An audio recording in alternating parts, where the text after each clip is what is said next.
இவனை கூட கூட்டல் ஒரு பேர் இருக்குது. கூட்டல்னா ஏமன்னு அர்த்தம், கூற்று பண்ணா ஏமன்னு அர்த்தம், கூற்றுனா பிரிவுன்னு அர்த்தம், கூற்றுனா பிரிவு, கூற்றுனா பிரிவு, தனித்தனியாக கூறு சொல்லுவாங்க. இந்த கூறு அந்த கூறுனா அந்த கூறுனா பிரிவுன்னு அர்த்தம், இன்னொரு கூறுனா ஏமன்னு அர்த்தம், இன்னொரு கூற்றுனா இப்படிலாம் பல்வேறு வகை பொருள் இருக்குது. அப்போ கூற்றம் குறித்தலும், கூற்றம்னா எவனே வெல்லுகின்ற, குறித்தலை எதிர்க்கின்ற அப்படின்னு அர்த்தம். ஆற்றல் யாருக்கு? தவ வாழ்க்கையை வாழ்றாங்க. தவ வாழ்க்கை யாருன்னா ஒன்றும் இல்லை, பசி தாக்கத்தை முறையாக கட்டுப்படுத்தி யார் இயற்கை சக்தியில் வாழ்றானோ அவன் தான் தவ வாழ்க்கை வாழ்றான். பசி தாக்கத்தை முறையாக கட்டுப்படுத்தி இயற்கை சக்தியில் வாழ்றவங்க தான் உண்மையான இறைவன்.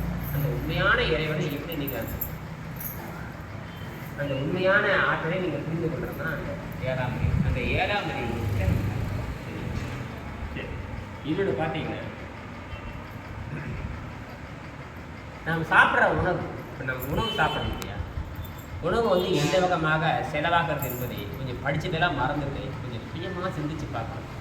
எல்லாமே தப்பு தப்பாக எழுதிட்டாங்க. அது வெள்ளக்காரன் பண்ணுற அட்டகாசம் ஆகாத அட்டகாசம். வெள்ளக்காரன் தான் உலகத்தை எடுத்துக்கிட்டு சொல்கிறேன்.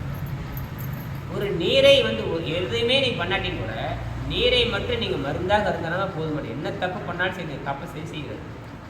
எல்லா தப்பையும் கரைச்சி எடுக்கிற அதிகாரம் தண்ணிக்கு மட்டும்தான் உண்டு. எவ்வளோ தப்பு பண்ணாலும் நீங்கள் வெளியே தப்பு பண்ணாலும் தண்ணி ஊற்றி கழுவிடலாம், உள்ளே தப்பு இருந்தாலும் தண்ணி ஊற்றி கழுவிடலாம். இந்த தண்ணியை வந்து ஒரு உதாரணத்துக்கு ஒரு நாளைக்கு 1 லிட்டர் 1.25 லிட்டர் 1.5 லிட்டர் இருந்தால் போதும்.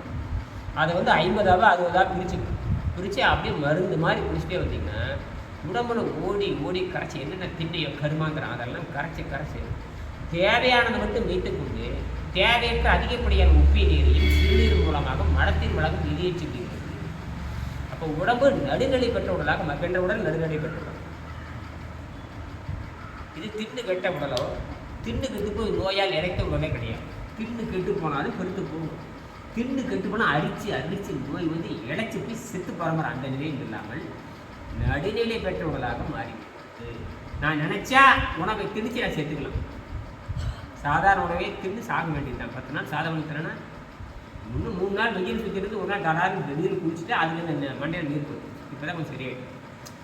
வெயிலை சுற்றிக்கிட்டு குளித்ததுனால அந்த திடீர்னு சூடு பண்ணி திடீர்னு குடித்தாங்கன்னா மண்டையில் நீர் குடிச்சு இப்போ தான் சரியாயிடும். இதுக்கே எப்படின்னா தினம் நீ சாப்பிட்ற உணவு கூட என்னதான் நீராக மாறிடுது, மற்றவனுக்கு கூட சளியாக மாறி இந்த தங்கி அவன் சாகடிச்சே போகும்.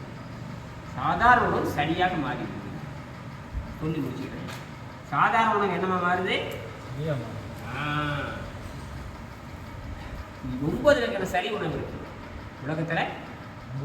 அது ஒரே ஒரு உணவு மட்டும் நான் சொல்லி முடிச்சிடுறேன். 9 வகை நேரம் தான் நான் பேசுகிறேன். இப்போ நேரம் இல்லை, அடுத்த செய்முறை பற்றி பேசுவோம்.